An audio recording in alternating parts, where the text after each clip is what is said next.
Aita geltokitik aldentzen ikusi zuten, Peuxotaren atzeko argietako bat itzalita zeramala, eta denak esku altxatuta geratu ziren, autoa bistatik galdu zuten arte.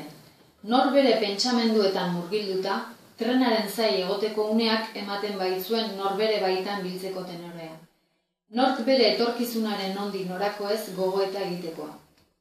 Horregatik zihoazen isilik txarteldegirako bidean.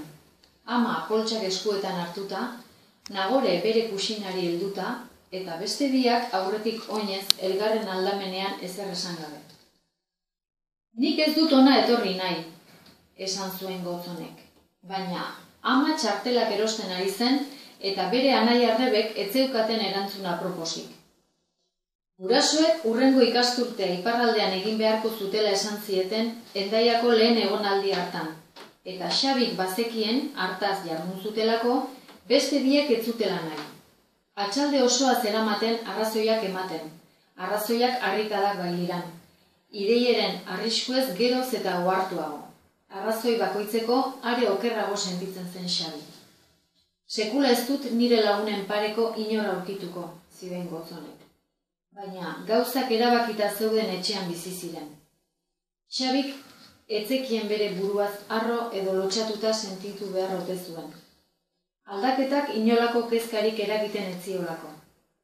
Gurasoen aldi jarri izana damutzen zitzaion pixka bat. Haien proposamenari horren erraz baietz esan izanagatik.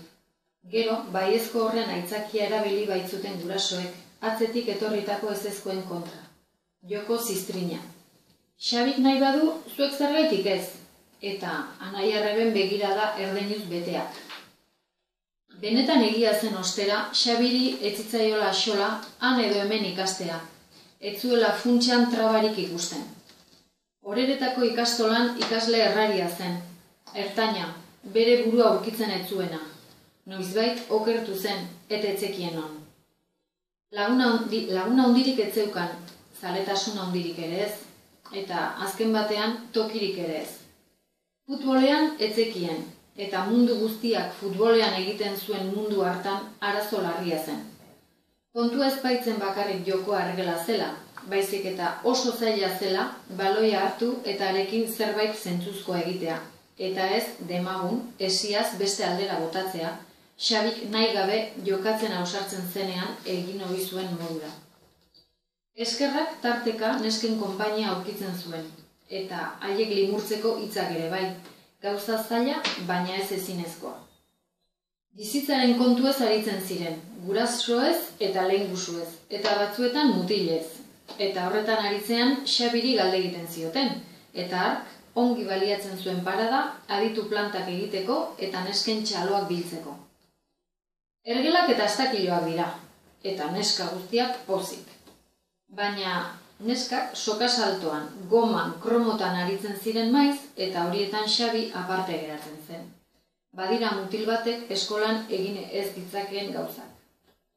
Edonola ere, Xabik ez zeukan bere tokia, baimenik eskatu gabe eta arraro sentitu gabe bestek irudiz bere sentitzen zuten ura. Eta nesken artean ere beti izango zen arrotza, eta haiekin elkartzean arroztasun hori airean ibiliko zen. Ikastola eraikitzeko tenorean horixe bakarrik ahaztu izan balitzaile bezala. Xabiren tokia. Jolas garaia beraz ikasle gehienentzat inertzia hutsa zena, Rubik kubo arraio hori argitzea baino burua uste korapilatsuagoa zen. Zer egin, norekin elkartu, aldakortasunen kondenatuta zegoen. Futbolean aritzeko erabakia hartzen bazuen, taldeak osatzeko orduan, azkenetakoa geratuko zen. Azkena ez bazen.